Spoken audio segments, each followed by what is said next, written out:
All right, welcome in to DJ's Chronicles. This one is The Shadow from the Steeple, written by a man named Robert Bloch. And it is basically a response to H.P. Lovecraft's story, I suppose. It was published in Weird Tales, September of 1950. William Hurley was born an Irishman and grew up to be a taxi cab driver. Therefore, it would be redundant in the face of both of these facts to say that he was garrulous.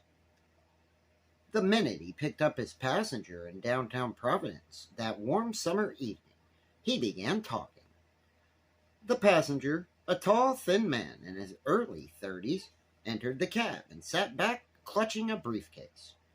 He gave an address on Benefit Street, and Hurley started out, shifting both taxi and tongue into high gear. Hurley began what was to be a one-sided conversation by commenting on that afternoon's performance of the New York Giants. Unperturbed by his passenger's silence, he made a few remarks about the weather, recent, current, and expected. Since he received no reply, the driver then proceeded to discuss a local phenomenon, namely the reported escape that morning of two black panthers, or leopards, from the traveling menagerie of Longer Brothers Circus, currently appearing in that city. In response to a direct inquiry as to whether he had seen the beasts roaming at large, Hurley's customer shook his head. The driver then made several uncomplimentary remarks about the local police force and their inability to capture the beasts. It was his considered opinion that a given platoon of law enforcement officers would be unable to catch a cold if inured into an icebox for a year. This witticism failed to amuse his passenger, and before Hurley could continue his monologue, they had arrived at the Benefit Street address. 85 cents changed hands, passenger and briefcase left the cab, and Hurley drove away. He could not have known it at that time, but he thus became the last man who could or would testify to seeing his passenger alive. The rest is conjecture, and perhaps that is for the best. Certainly, it is easy enough to draw certain conclusions as to what happened that night in the old house on Benefit Street. But the weight of those conclusions is hard to bear. One minor mystery is easy enough to clear up: the peculiar silence and aloofness of Hurley's passenger. That passenger, Edmund Fisk of Chicago, Illinois, was meditating upon the fulfillment of a 15-year quest. The cab trip represented the last stage of this journey, and he was reviewing the circumstances as he rode. Edmund Fisk's quest had begun on August 8, 1935, with the death of his close friend Robert Harrison Blake of Milwaukee. Like Fisk himself at the time, Blake had been a precocious adolescent interested in fantasy writing, and as such became a member of the Lovecraft Circle, a group of writers maintaining correspondence with one another and with the late Howard Philip Lovecraft of Providence. It was through correspondence that Fisk and Blake had become acquainted. They visited back and forth between Milwaukee and Chicago, and their mutual preoccupation with the weird and the fantastic in literature and art served to form the foundation of a close friendship, which existed at the time of Blake's unexpected and inexplicable demise. Most of the facts and certain of the conjectures in connection with Blake's death have been embodied in Lovecraft's story, The Haunter of the Dark, which was published more than a year after the younger writer's passing.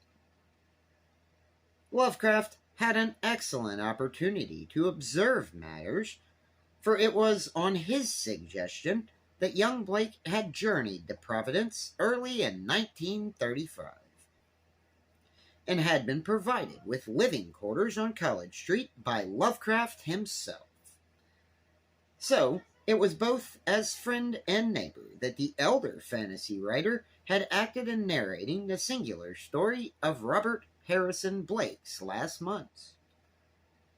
In this story, he tells of Blake's efforts to begin a novel dealing with the survival of New England witch cults, but modestly omits his own part in assisting his friend to secure material. Apparently, Blake began work on his project and then became enmeshed in a horror greater than any envisioned by his imagination. For Blake was drawn to investigate the crumbling black pile on Federal Hill, the deserted ruin of a church that had once housed the worshippers of an esoteric cult. Early in spring, he paid a visit to the shunned structure, and there made certain discoveries which, in Lovecraft's opinion, made his death inevitable. Briefly, Blake entered the boarded-up Free Will Church and stumbled across the skeleton of a reporter from the Providence Telegram, one Edrin M. Lolabridge, who had apparently attempted a similar investigation in 1893. The fact that his death was not explained seemed alarming enough, but more disturbing still was the realization that no one had been bold enough to enter the church since that date and discover the body.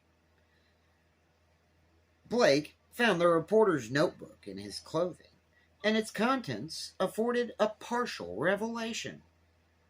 A certain Professor Bowen of Providence had traveled widely in Egypt, and in 1843, in the course of archaeological investigations of the crypt of Nafren-Ka, had made an unusual find.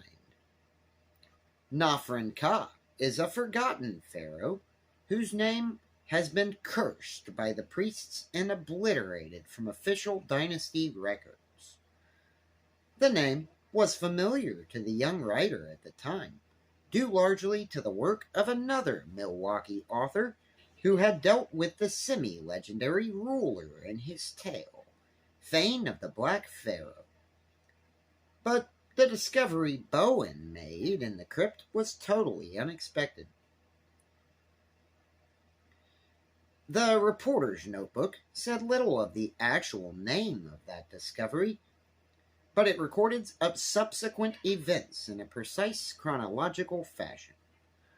Immediately upon unearthing his mysterious find in Egypt, Professor Bowen abandoned his research and returned to Providence, where he purchased the Free Will Church in 1844 and made it the headquarters of what was called the Starry Wisdom sect. Members of this religious cult, evidently recruited by Bowen, professed to worship an entity they called the Haunter of the Dark. By gazing into a crystal, they summoned the actual presence of this entity and did homage with blood sacrifice. Such, at least, was the fantastic story circulated in Providence at the time, and the church became a place to be avoided. Local superstition fanned agitation, and agitation precipitated direct action.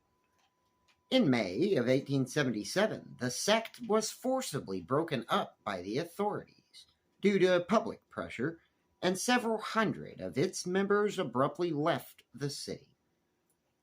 The church itself was immediately closed, and apparently individual curiosity could not overcome the widespread fear which resulted in leaving the structure undisturbed and unexplored until the reporter, Lolabridge, made his ill-fated private investigation in 1893. Such was the gist of the story unfolded in the pages of his notebook. Blake read it, but was nevertheless undeterred in his further scrutiny of the environs. Eventually, he came upon the mysterious object that Bowen had found in the Egyptian crypt, the object upon which the starry wisdom worship had been founded. The asymmetrical metal box with its curiously hinged lid, a lid that had been closed for countless years. Blake thus gazed at the interior, gazed upon the 4-inch red-black crystal polyhedron hanging suspended by 7 supports. He not only gazed at, but also into the polyhedron, just as the cult worshippers had purportedly gazed, and with the same result. He was assailed by a curious psychic disturbance. He seemed to see visions of other lands and the gulfs beyond the stars, as superstitious accounts had told. And then Blake made his greatest mistake. He closed the box. Closing the box again, according to superstitions annotated by Lullabridge, was the act that summoned the alien entity itself, the Haunter of the Dark. It was a creature of darkness and could not survive in light. And in that boarded up blackness of the ruined church, the thing emerged by night. Blake fled the church in terror, but the damage was done. In mid-July, a thunderstorm put out the lights in Providence for 1 hour, and the Italian colony living near the deserted church heard bumping and thumping from inside the shadow-shrouded structure. Crowds with candles stood outside in the rain and played candles upon the building, shielding themselves against the possible emergence of the feared entity by a barrier of light. Apparently, the story had remained alive throughout the neighborhood. Once the storm abated, local newspapers grew interested, and on the 17th of July, 2 reporters entered the old church together with a policeman. Nothing definite was found, although there were curious and inexplicable smears and stains on the stairs and the pews. Less than a month later, at 2:35 a.m., on the morning of August 8th, to be exact, Robert Harrison Blake met his death during an electrical storm while seated before the window of his room on College Street. During the gathering storm, before his death occurred, Blake scribbled frantically in his diary, gradually revealing his innermost obsession and delusions concerning the Haunter of the Dark. It was Blake's conviction that by gazing into the curious crystal in its box, he had somehow established a linkage with the non-terrestrial entity. He further believed that closing the box had summoned the creature to dwell in the darkness of the church steeple, and that in some way his own fate was now irrevocably linked to that of the monstrosity. All this is revealed in the last messages he set down while watching the progress of the storm from his window. Meanwhile, at the church itself on Federal Hill, a crowd of agitated spectators gathered to play lights upon the structure. That they heard alarming sounds from inside the boarded-up building is undeniable. At least 2 competent witnesses have testified to the fact. One, Father Merluzzo of the Spirito Santo Church, was on hand to quiet his congregation. The other, patrolman, now Sergeant William J. Monahan of Central Station, was attempting to preserve order in the face of growing panic. Monahan himself saw the blinding blur that seemed to issue smoke-like from the steeple of the ancient edifice as the final lightning flash came. Flash, meteor, fireball, call it what you will, erupted over the city in a blinding blaze. Perhaps at the very moment that Robert Harrison Blake across town was writing, it is not an avatar of Nyarlathotep who, in antique and shadowy Kem, even took the form of man. A few moments later, he was dead. The coroner's physician rendered a verdict, attributing his demise to electrical shock, although the window he faced was unbroken. Another physician, known to Lovecraft, quarreled privately with that verdict and subsequently entered the affair the next day. Without legal authority, he entered the church and climbed to the windowless steeple, where he discovered the strange asymmetrical, was it golden, box and the curious stone within. Apparently, his first gesture was to make sure of raising the lid and bring the stone into the light. The next recorded gesture was to charter a boat, take box and curiously angled stone aboard, and drop them into the deepest channel of Narragansett Bay. There ended the admittedly fictionalized account of Blake's death as recorded by H.P. Lovecraft. And there began Edmund Fisk's 15-year quest. Fisk, of course, had known some of the events outlined in the story. When Blake had left for Providence in the spring, Fisk had tentatively promised to join him the following autumn.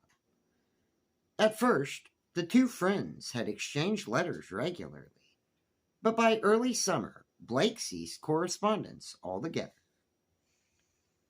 At the time, Fisk was unaware of Blake's exploration of the ruined church.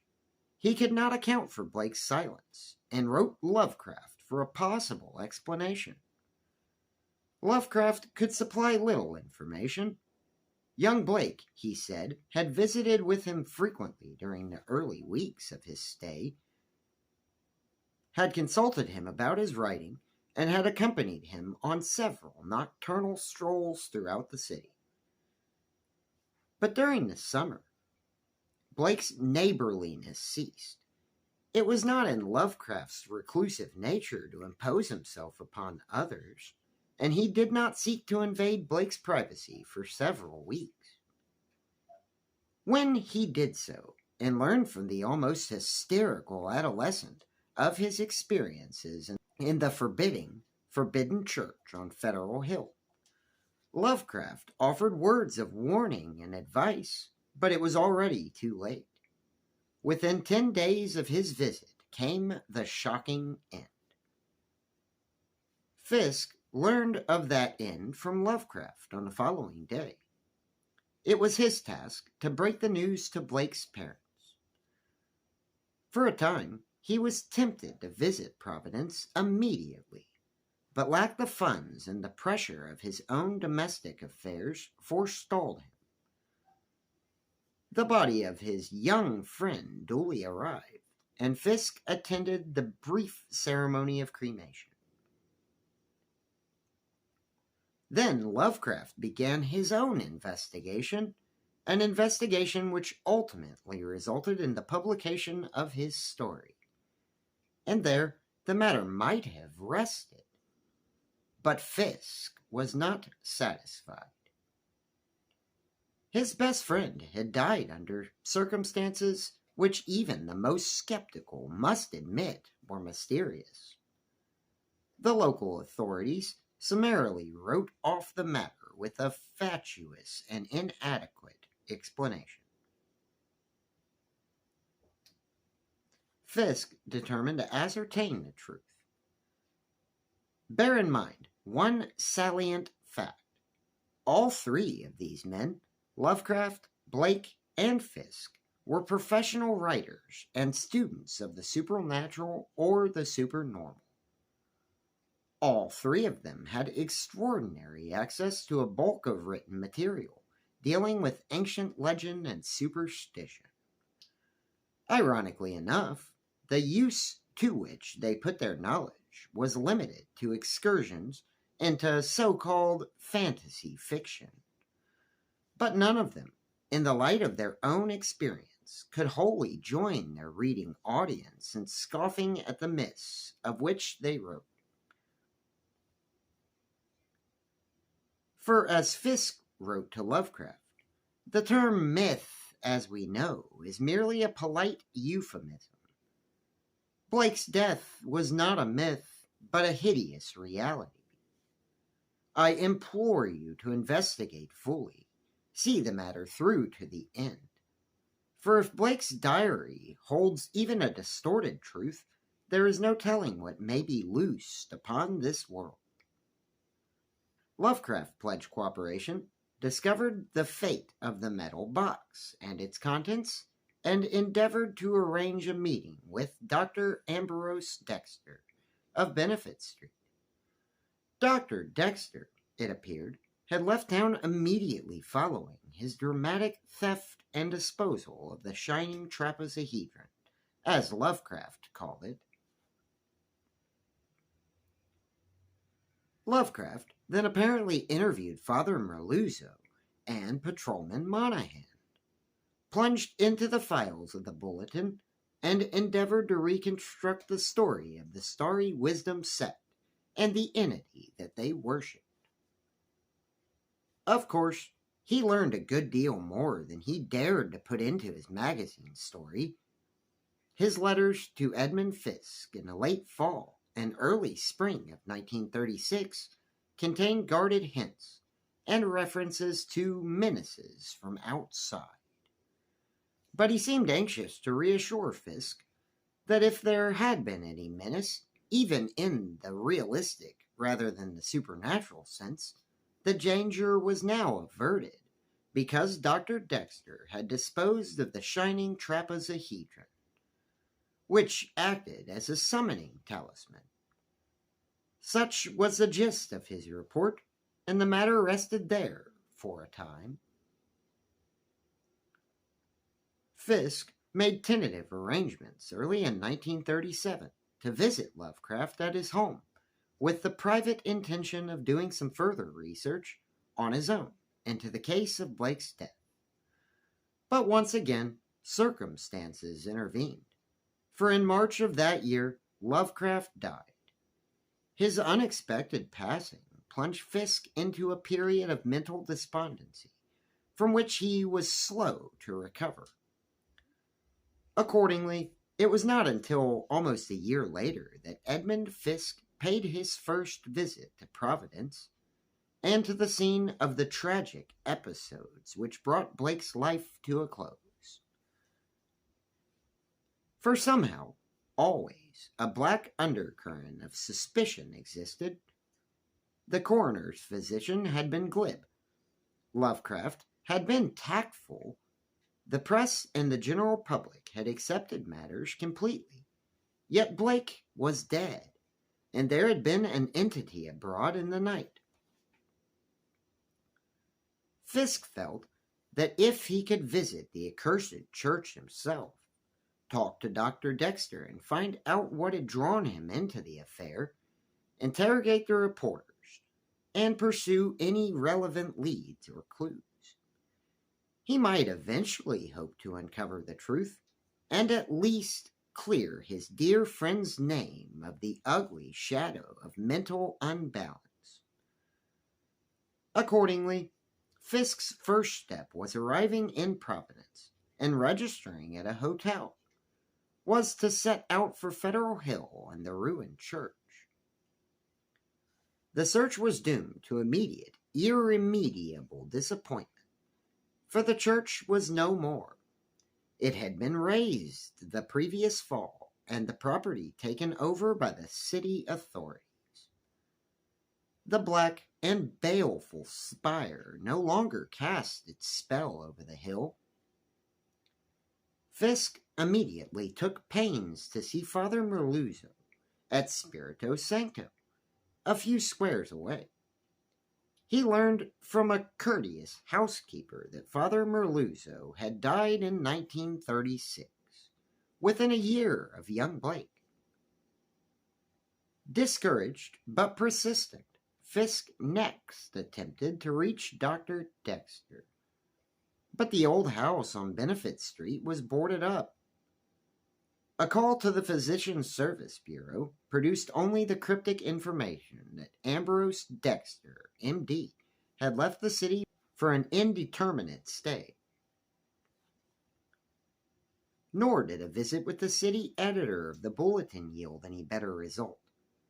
Fisk was permitted to go into the newspaper's morgue and read the aggravatingly short and matter-of-fact story on Blake's death. But the two reporters who had covered the assignment and subsequently visited the Federal Hill Church had left the paper for berths in other cities. There were, of course, other leads to follow, and during the ensuing week, Fisk ran them all to the ground. A copy of Who's Who added nothing significant to his mental picture of Dr. Ambrose Dexter. The physician was Providence born, a lifelong resident, 40 years of age, unmarried, a general practitioner, member of several medical societies, but there was no indication of any unusual hobbies or other interests, which might provide a clue as to his participation in the affair. Sergeant William J. Monahan of Central Station was sought out, and for the first time, Fisk actually managed to speak to someone who admitted an actual connection with the events leading up to Blake's death. Monahan was polite, but cautiously noncommittal. Despite Fisk's complete unburdening, the police officer remained discreetly reticent. "There's really nothing I can tell you," he said. "It's true, like Mr. Lovecraft said, that I was at the church that night, for there was a rough crowd out, and there's no telling what some of them ones in the neighborhood will do when riled up. Like the story said, the old church had a bad name. And I guess Sheely could have given you Minnie's the story." "Sheely?" interjected Fisk. "Bert Sheely. It was his beat, you know, not mine. He was ill of pneumonia at the time, and I substituted for 2 weeks. Then when he died..." Fisk shook his head. Another possible source of information gone. Blake dead, Lovecraft dead, Father Merluzzo dead, and now Sheely? Reporters scattered, and Dr. Dexter mysteriously missing. He sighed and persevered. "That last night, when you saw the blur," he asked, "can you add anything by way of details? Were there any noises? Did anyone in the crowd say anything?" "Try to remember. Whatever you can add may be of great help to me." Monahan shook his head. "There were noises aplenty," he said. "But what with the thunder and all, I couldn't rightly make out if anything had come from inside the church, like the story had it. And as for the crowd, with the women wailing and the men muttering, all mixed up with thunderclaps and wind, it was as much as I could do to hear myself yelling to keep in place, let alone make out what was being said." "And the blur," Fisk persisted. "It was a blur, and that's all. Smoke or a cloud, or just a shadow before the lightning struck again. But I'll not be saying I saw any devils or monsters, or whatchamacallits, as Mr. Lovecraft would write about in those wild tales of his." Sergeant Monahan shrugged, self-righteously, and picked up the desk phone to answer a call.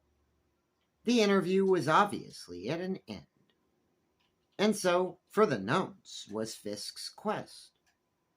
He didn't abandon hope, however. For a day, he sat by his own hotel phone and called up every Dexter listed in the book in an effort to locate a relative of the missing doctor. but to no avail. Another day was spent in a small boat on Narragansett Bay, as Fisk assiduously and painstakingly familiarized himself with the location of the deepest channel alluded to in Lovecraft's story. But at the end of a futile week in Providence, Fisk had to confess himself beaten. He returned to Chicago, his work and his normal pursuits. Gradually, the affair dropped out of the foreground of his consciousness. But he by no means forgot it completely, or gave up the notion of eventually unraveling the mystery, if mystery there was. In 1941, during a 3-day furlough from basic training, Private First Class Edmund Fisk passed through Providence on his way to New York City, and again attempted to locate Dr. Ambrose Dexter without success. During 1942 and 1943, Sergeant Edmund Fisk wrote from his station overseas to Dr. Ambrose Dexter in care of the General Delivery, Providence, Rhode Island. His letters were never acknowledged, if indeed they were even received. In 1945, in a USO library lounge in Honolulu, Fisk read a report in, of all things, a journal on astrophysics which mentioned a recent gathering at Princeton University, at which the guest speaker, Dr. Ambrose Dexter, had delivered an address on practical applications in military technology. Fisk did not return to the States until the end of 1946. Domestic affairs, naturally, were the subject of his paramount consideration during the following year. It wasn't until 1948 that he accidentally came upon Dr. Dexter's name again, this time in a listing of investigators in the field of nuclear physics, in a national weekly news magazine. He wrote the editors for further information, but received no reply, and another letter dispatched to Providence remained unanswered. But in 1949, late in autumn, Dexter's name again came to his attention through the news column, this time in relation to a discussion of work on the secret H-bomb. Whatever, he guessed, whatever he feared, whatever he wildly imagined, Fisk was impelled to action. It was then that he wrote to a certain Ogden Purvis, a private investigator in the city of Providence, and commissioned him to locate Dr. Ambrose Dexter. All that he required was that he be placed in communication with Dexter, and he paid a substantial retainer fee. Purvis took the case. The private detective sent several reports to Fisk in Chicago, and they were, at first, disheartening. The Dexter residence was still untenanted. Dexter himself, according to the information elicited from governmental sources, was on a special mission. The private investigator seemed to assume from this that he was a person above reproach, engaged in confidential defense work. Fisk's own reaction was panic. He raised his offer of a fee and insisted that Ogden Purvis continue his efforts to find this elusive doctor. Winter of 1950 came, and with it, another report. The private investigator had tracked down every lead Fisk suggested, and one of them led eventually to Tom Jonas. Tom Jonas was the owner of the small boat, which had been chartered by Dr. Dexter one evening in the late summer of 1935. The small boat, which had been rowed to the deepest channel of Narragansett Bay. Tom Jonas had rested his oars as Dexter threw overboard the dully gleaming, asymmetrical metal box, with the hinged lid open to disclose the shining trapezohedron. The old fisherman had spoken freely to the private detective. His words were reported in detail to Fisk via confidential report. Mighty peculiar was Jonas's own reaction to the incident. Dexter had offered him 20 smackers to take the boat out in the middle of midnight and heave the funny-looking contraption overboard. Said there was no harm in it. Said it was just an old keepsake he wanted to get rid of. But all the way out, he kept staring at the sort of jewel thing set in some iron bands inside the box, and mumbling in some foreign tongue. I guess. No, 'tweren't French or German or Italian talk either. Polish, maybe? I don't remember any words either, but he acted sort of drunk. Not that I'd say anything against Dr. Dexter, understand. Comes of a fine old family. Even if he ain't been around these parts since, to my knowing. But I figured he was a bit under the influence, you might say. Else why would he pay me 20 smackers to do a crazy stunt like that?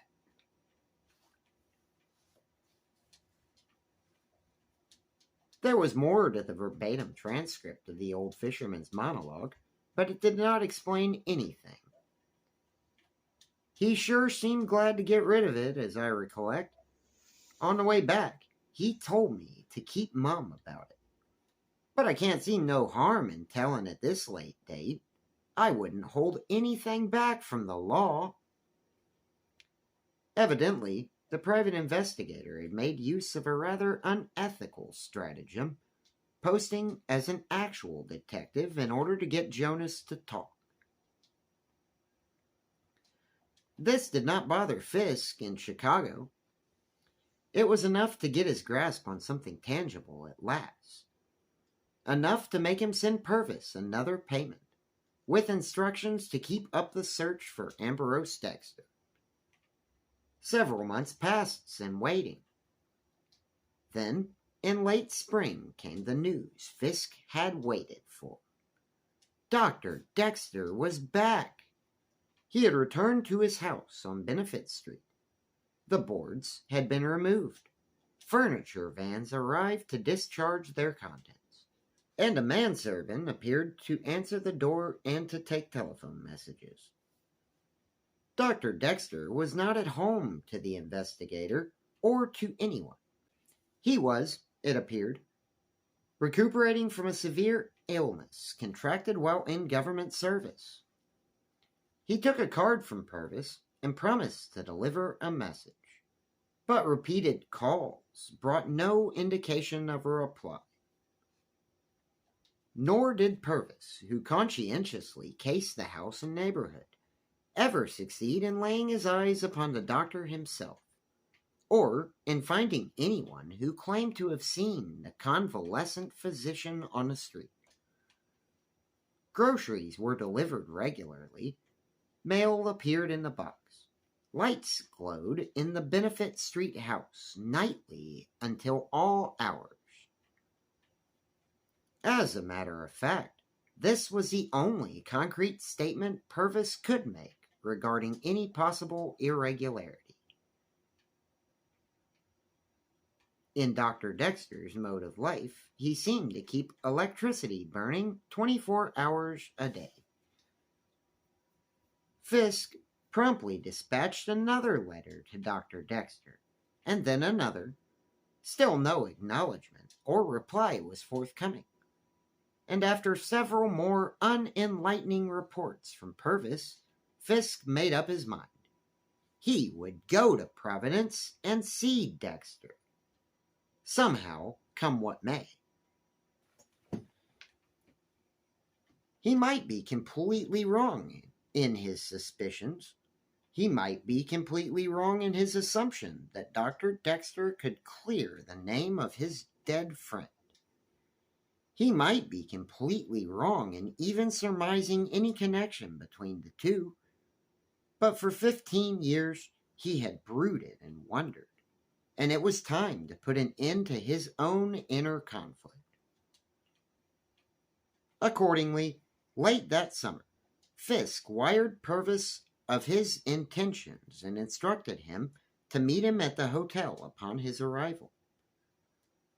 Thus, it was that Edmund Fisk came to Providence for the first time. On the day that the Giants lost, on the day that the Langer brothers lost their 2 Black Panthers, on the day that cab driver William Hurley was in a garrulous mood. Purvis was not at the hotel to meet him, but such was Fisk's own frenzy of impatience that he decided to act without him, and drove, as we have seen, to Benefit Street in the early evening. As the cab departed, Fisk stared up at the paneled doorway, stared at the lights blazing from the upper windows of the Gregorian structure. A brass nameplate gleamed on the door itself, and the light from the windows played upon the legend, Ambrose Dexter, M.D. Slight as it was, this seemed a reassuring touch to Edmund Fisk. The doctor was not concealing his presence in the house from the world, however much he might conceal his actual person. Surely the blazing lights and the appearance of the nameplate augured well. Fisk shrugged, rang the bell. The door opened quickly. A small, dark-skinned man with a slight stoop appeared and made a question of the word yes. "Dr. Dexter, please." "The doctor is not in the callers. He is ill." "Would you take a message, please?" "Why, certainly," the dark-skinned servant smiled. "Tell him that Edmund Fisk of Chicago wishes to see him at his convenience for just a few moments. I have come all the way from the Middle West for this purpose, and what I have to speak to him about would take only a moment or 2 of his time. Wait, please." The door closed. Fisk stood in the gathering darkness and transferred his briefcase from one hand to the other. Abruptly, the door opened again. The servant peered out at him. "Mr. Fisk, are you the gentleman who wrote the letters?" "Letters? Oh, yes, I am. I did not know the doctor ever received them." The servant nodded. "I could not say, but Dr. Dexter said that if you were the man who had written him, you were to come in right away." Fisk permitted himself an audible sigh of relief as he stepped over the threshold. It had taken 15 years to come this far, and now... "Just go upstairs, if you please. You will find Dr. Dexter waiting in the study, right at the head of the hall." Edmund Fisk climbed the stairs, turned at the top to a doorway, and entered a room in which the lights was an almost palpable presence. So intense was its glare. And there, rising from a chair beside the fireplace, was Dr. Ambrose Dexter.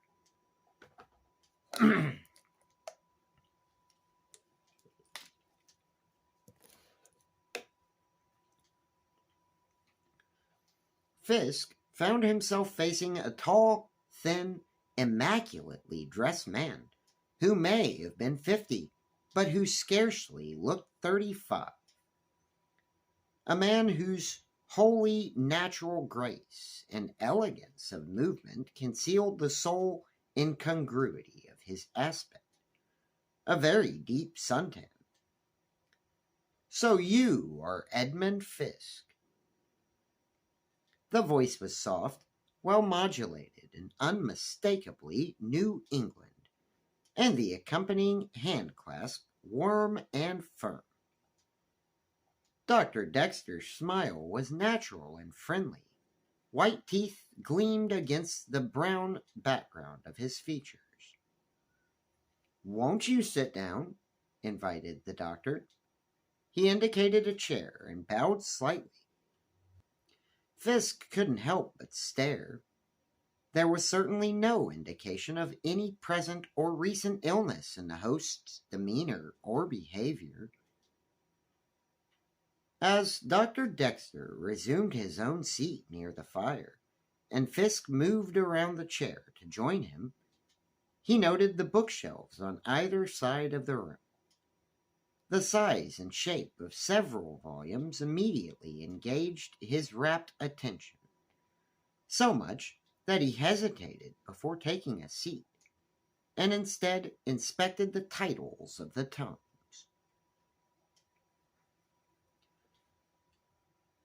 For the first time in his life, Dr. Edmund Fisk found himself confronting the half-legendary De Vermis Mysterii, the Liber Ivonis, and the almost mythical Latin version of the Necronomicon.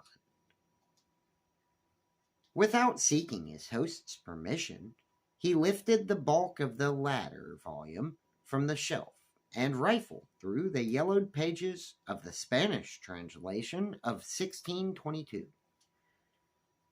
Then he turned to Dr. Dexter, and all traces of his carefully contrived composure dropped away. "Then it must have been you who found these books in the church," he said, "in the rear vestry room beside the apse. Lovecraft mentioned them in his story, and I've always wondered what became of them." Dr. Dexter nodded gravely. "Yes, I took them. I did not think it wise for such books to fall into the hands of the authorities. You know what they contain, and what might happen if such knowledge were wrongfully employed." Fisk reluctantly replaced the great book on the shelf and took a chair facing the doctor before the fire. He held his briefcase on his lap and fumbled uneasily with the clasp. "Don't be uneasy," said Dr. Dexter with a kindly smile. "Let us proceed without fencing. You are here to discover what part I played in the affair of your friend's death." "Yes, there are some questions I wanted to ask." "Please." The doctor raised a slim brown hand. "I am not in the best of health and can give you only a few minutes. Allow me to anticipate your questions and tell you what little I know." "As you wish." Fisk stared at the bronzed man, wondering what lay behind the perfection of his poise. "I met your friend, Robert Harrison Blake, only once," said Dr. Dexter. "It was on an evening during the latter part of the July 1935. He called upon me here as a patient." Fisk leaned forward eagerly. "I never knew that," he exclaimed. "There was no reason for anyone to know it," the doctor answered. "He was merely a patient. He claimed to be suffering from insomnia. I examined him, prescribed a sedative, and, acting on the merest surmise, asked if he had recently been subject to any unusual strain or trauma. It was then that he told me the story of his visit to the church on Federal Hill and of what he had found there. I must say that I had the acumen not to dismiss his tale as the product of a hysterical imagination. As a member of one of the oldest families here, I am already acquainted with the legends surrounding the Starry Wisdom sect and the so-called Haunter of the Dark. Young Blake confessed to me certain of his fears concerning the shining trapezohedron, intimating that it was a focal point of primal evil. He further admitted his own dread of being somehow linked to the monstrosity in the church. Naturally, I was not prepared to accept this last premise as a rational one. I attempted to reassure the young man, advised him to leave Providence and forget it. And at the time, I acted in all good faith. And then, in August, came the news of Blake's death. "So you went to the church," Fisk said. "Wouldn't you have done the same thing?" parried Dr. Dexter. "If Blake had come to you with this story, told you what he feared, wouldn't his death have moved you to action?" "I assure you, I did what I thought was best. Rather than provoke a scandal, rather than expose the general public to needless fears, rather than permit the possibility of danger to exist, I went to the church. I took the books. I took the shining trapezohedron from under the noses of the authorities. And I chartered a boat and dumped the accursed thing into Narragansett Bay, where it can no longer possibly harm mankind.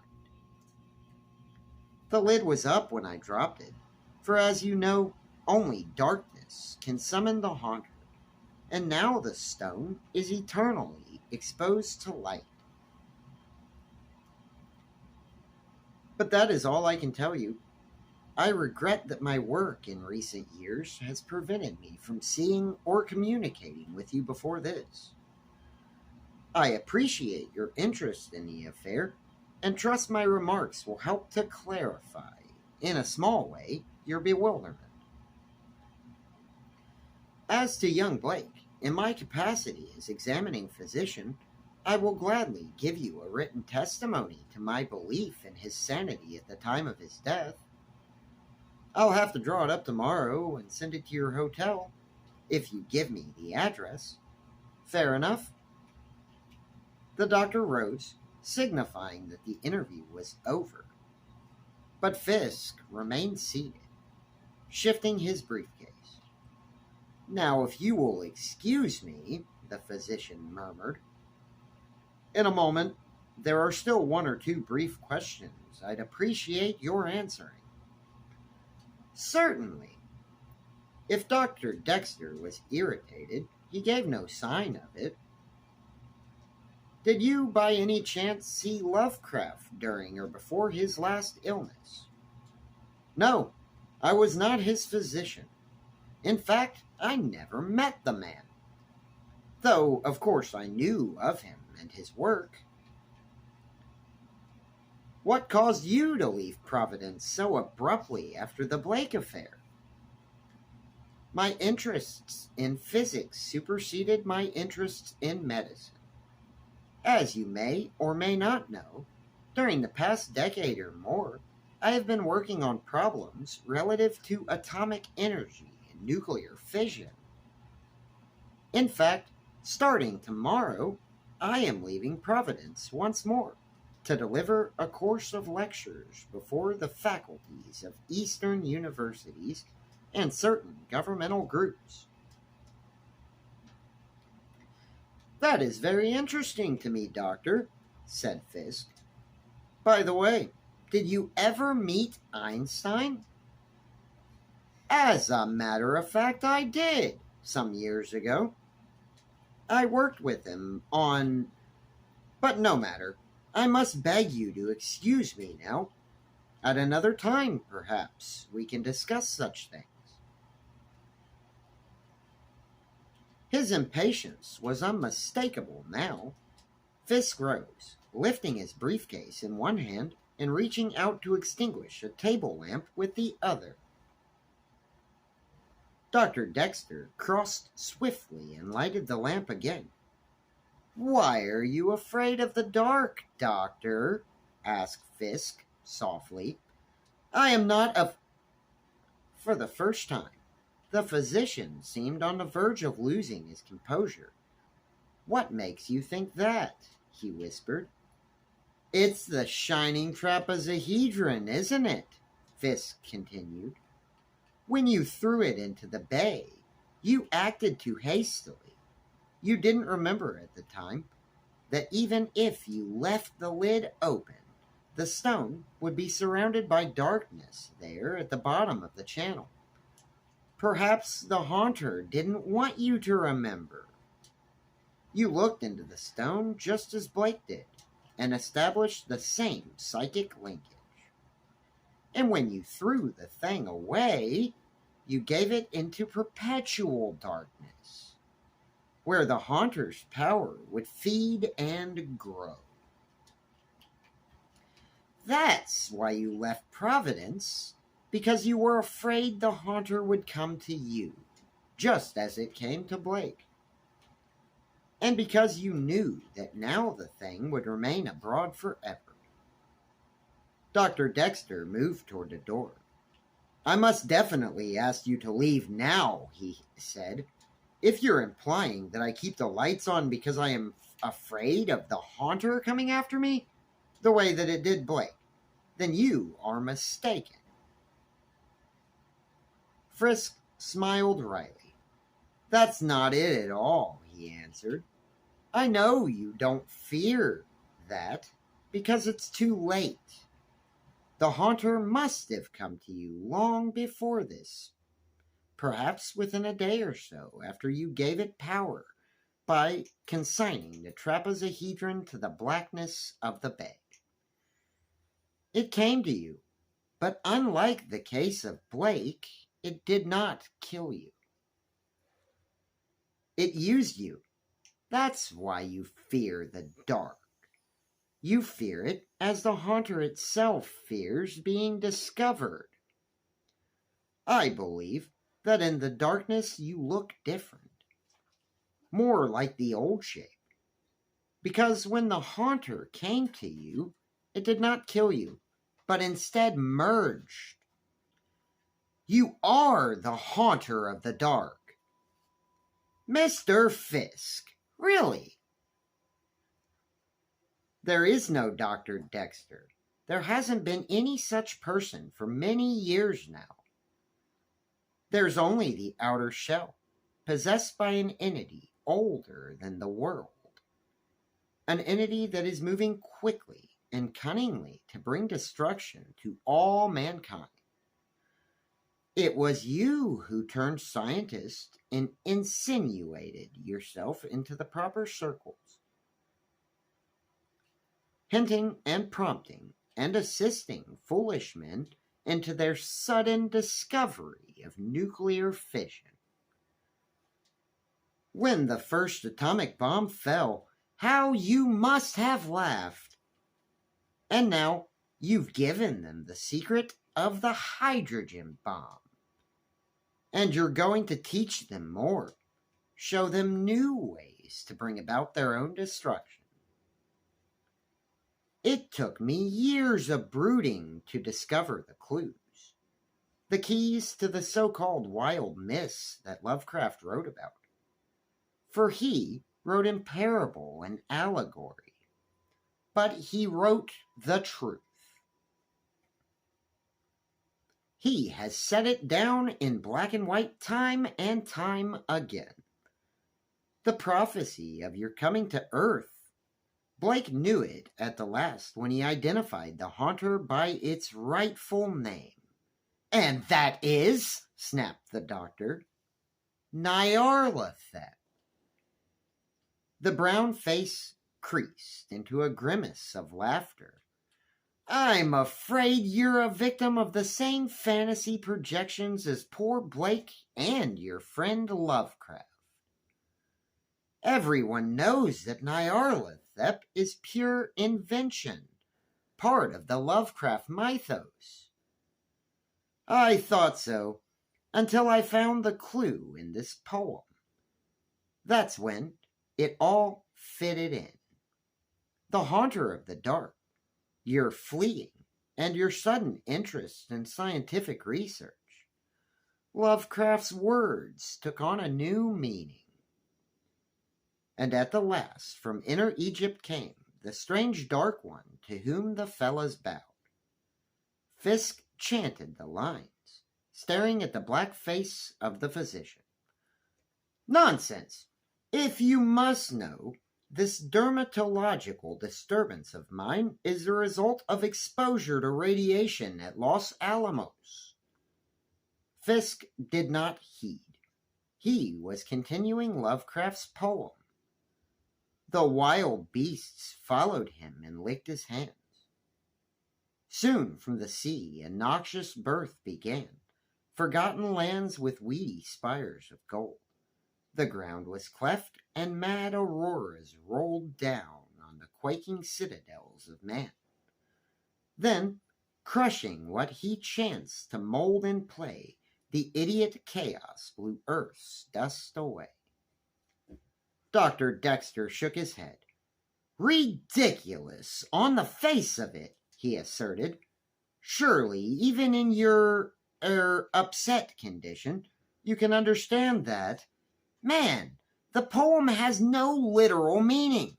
Do wild beasts lick my hands? Is something rising from the sea? Are there earthquakes and auroras? Nonsense! You're suffering from a bad case of what we call atomic jitters. I can see it now. You're preoccupied, as so many laymen are today, with the foolish obsession that somehow our work in nuclear fission will result in the destruction of the Earth. All this rationalization is a product of your imaginings. Fisk held his briefcase tightly. I told you it was a parable. This prophecy of Lovecraft's. God knows what he knew or feared. Whatever it was enough to make him cloak his meaning. And even then, perhaps they got to him because he knew too much. They? They, from outside, the ones you serve. You are their messenger, Nyarlathotep. You came in linkage with the shining trapezohedron out of Inner Egypt, as the poem says, and the fellas, the common workers of Providence, who became converted to the Starry Wisdom sect, bowed before the strange Dark One they worshipped as the Haunter. The trapezohedron was thrown into the bay, and soon from the sea came this noxious birth, your birth, or incarnation in the body of Dr. Dexter. And you taught men new methods of destruction with atomic bombs, in which the ground was cleft. And mad auroras rolled down on the quaking citadels of man. Oh, Lovecraft knew what he was writing, and Blake recognized you too. And they both died. I suppose you'll try to kill me now, so you can go on. You'll lecture and stand at the elbows of the laboratory men, urging them on and giving them new suggestions to result in greater destruction. And finally, you'll blow Earth's dust away. Please, Dr. Dexter held out both hands. Control yourself. Let me get you something. Can you realize this whole thing is absurd? Fisk moved toward him, hands fumbling at the clasp of the briefcase. The flap opened, and Fisk reached inside, then withdrew his hand. He held a revolver now, and he pointed it quite steadily at Dr. Dexter's breast. Of course it's absurd, Fisk muttered. No one ever believed in the Starry Wisdom sect except a few fanatics and some ignorant foreigners. No one ever took Blake's stories, or Lovecraft's, or mine for that matter, as anything but a rather morbid form of amusement. By the same token, no one will ever believe there is anything wrong with you, and with so-called scientific investigation of atomic energy. Or the other horrors you plan to loose on the world to bring about its doom. And that's why I'm going to kill you now. Put down the gun! Fist began suddenly to tremble. His whole body shook in a spectacular spasm. Dexter noted it and moved forward. The younger man's eyes were bulging, and the physician inched toward him. "Stand back!" Fisk warned.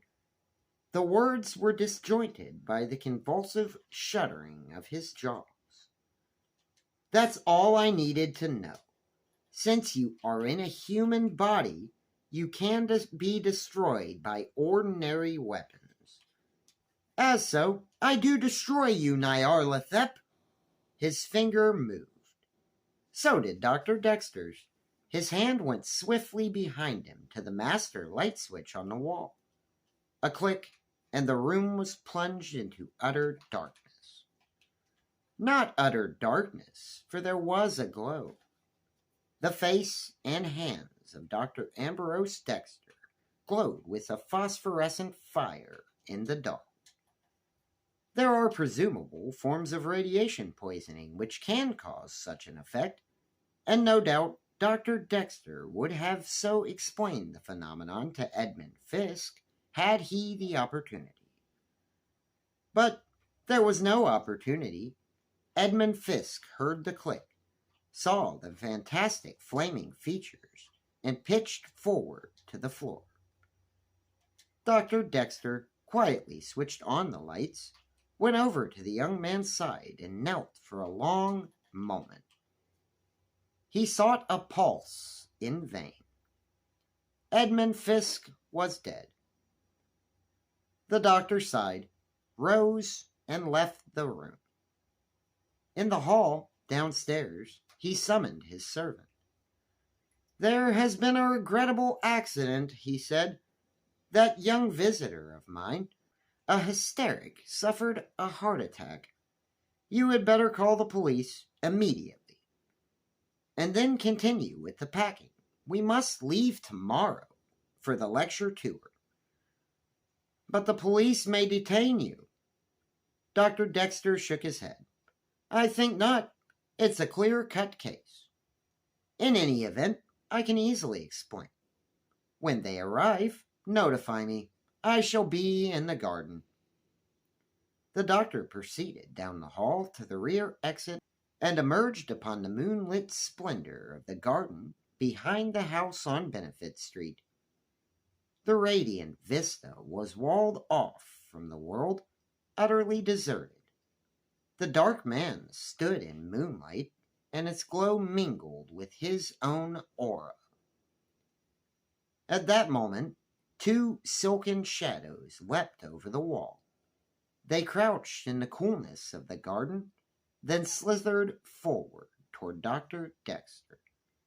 They made panting sounds. In the moonlight, he recognized the shapes of two black panthers. Immobile, he waited as they advanced, padding purposefully toward him, eyes aglow, jaws slavering and agape. Dr. Dexter turned away. His face was turned in mockery to the moon as the beasts fawned before him and licked his hands. All right. Thank you all so much for listening to that, and I really hope you enjoyed it. Of course, like I told you before, that was a sequel to The Haunter of the Dark. Thanks for watching and everything. I'll see you next time.